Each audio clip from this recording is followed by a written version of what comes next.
एक लंबे समय पहले एक गांव में बलराम और छाया नामक पति पत्नी एक छोटे घर में रहते थे। बलराम उसी गांव में गोली सोडा बेच के उससे आए हुए पैसों से अपना परिवार चलाता था। हर रोज की तरह एक दिन बलराम सोडा बेचने निकलता है।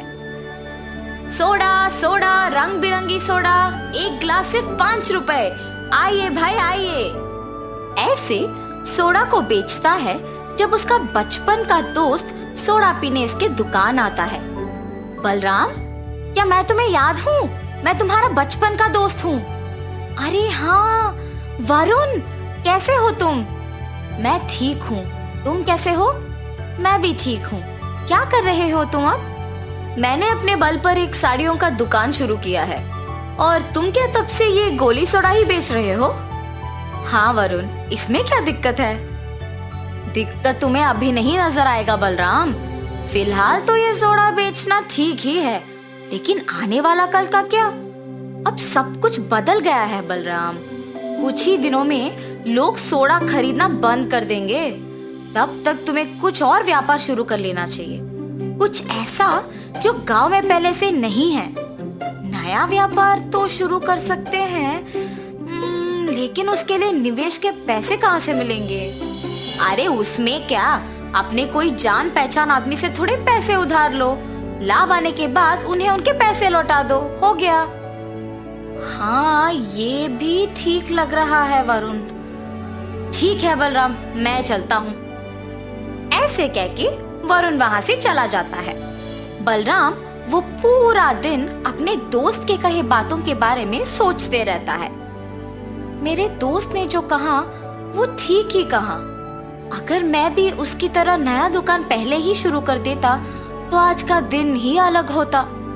ऐसे सोचते हुए अपने आप को अपनी पत्नी के साथ एक बड़े बंगले में रहते हुए कल्पित करता है। मुझे मेरे सपने को सच बनाना होगा। मुझे तुरंत ये बात मेरी पत्नी को कहना चाहिए और फिर जल्दी से दुकान भी शुरू कर देना चाहिए। छाया, छाया जी, आ रही हूँ। छाया, तुमसे एक बात कहनी थी। हाँ जी, बोलिए ना। मेरे जान पहचान के कुछ लोगों से कुछ पैसे उधार लूंगा और अपने ही गांव में एक दुकान स्थापित करने की सोच रहा हूँ। बहुत सालों से करते हुए व्यापार को छोड़ के अचानक नया व्यापार क्यों जी? और अगर उसमें नुकसान हुआ तो हम लोगों को ही तो सहना होगा। तुम ऐसे क्यों सोच रहे हो? अगर लाभ आया तो ये सोचो हम कितने अच्छे स्थान में रहेंगे। ऐसे कह के अपने एक दोस्त से निवेश के लिए कुछ पैसे ले आता है। पैसे तो ले आया हूँ, अब मुझे कौन सा व्यापार करना है? कौन सा दुकान गांव में पहले से ही नहीं है? ऐसे सोचता है। हाँ, मिठाई का दुकान नहीं है गांव में। मेरे पास के पैसों के साथ मुझे एक मिठाई का दुकान शुरू करना चाहिए। ये फैसला करके लाए हुए सारे पैसों से एक मिठाई का दुकान शुरू करता है। उस गांव में पहली बार एक मिठाई का दुकान शुरू करने पर सारे लोग वहां आके मिठाई खरीदते हैं। उससे बलराम का व्यापार अच्छा चलने लगता है। एक दिन बलराम की दुकान में एक पहचान का आदमी आता है। अरे बलराम, कैसे हो तुम? मैं ठीक हूँ, तुम कैसे हो? मैं ठीक हूँ। मुझे 2 केजी लड्डू चाहिए, लेकिन अब मेरे पास पैसे नहीं हैं। कल दे दूंगा। अरे इसमें क्या है, जरूर, मैं तुम्हें बहुत दिनों से जानता हूँ ना। कल दे दो पैसे मुझे। ये लो, मिठाई लेके जाओ। ऐसे ही 1-2 को नहीं बल्कि उसके पहचान के बहुत लोगों को ऐसे ही मिठाई तुरंत देके पैसे कल देने कहता था। लेकिन कुछ ही दिनों में जिन लोगों को उधार देता है वो पैसे नहीं देते हैं।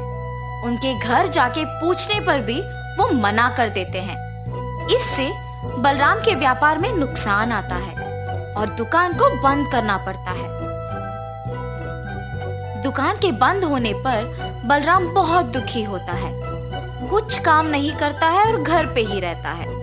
लेकिन कुछ दिन बाद जिन लोगों से उसने व्यापार शुरू करने के लिए पैसे लिए, वो उसके घर जाके पैसे मांगते हैं। इससे उसे पता नहीं चलता है कि वो क्या करे। क्यों दुखी है जी?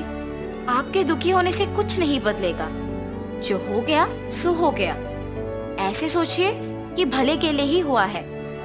बाकी लोगों के बातों पे ज्यादा ध्यान मत दीजिए और हमेशा की तरह अपना व्यापार कीजिए। ऐसे ही हम निवेश के पैसे उनको लौटा पाएंगे। मुझे अपने दोस्त की बातें बिना सोचे समझे नहीं मानना था, इसीलिए इतना नुकसान हुआ जो मुझे अब सहना पड़ रहा है। कम से कम अब से तुमने जैसे कहा वैसे ही करूंगा। ध्यान से अपना व्यापार करूंगा। ऐसे अपने किए हुए गलती का एहसास होता है बलराम को और वो हमेशा की तरह गोली सोडा का व्यापार करने लगता है। ऐसे सोडा बेच के पैसे जमा करके उधार के पैसे चुका देता है। तब से बलराम किसी और के बातों को नहीं सुनता था। दिन में सपने नहीं देख के अपना काम ढंग से करने लगा और खुशी से वो और उसकी पत्नी जीने लगे। तो इस कहानी का नैतिक क्या है? किसी और के जीवन को अपने से तुलना अच्छी नहीं है। उससे सिर्फ दुख ही मिलता है। जितना है उतने में खुश रहना सीखो।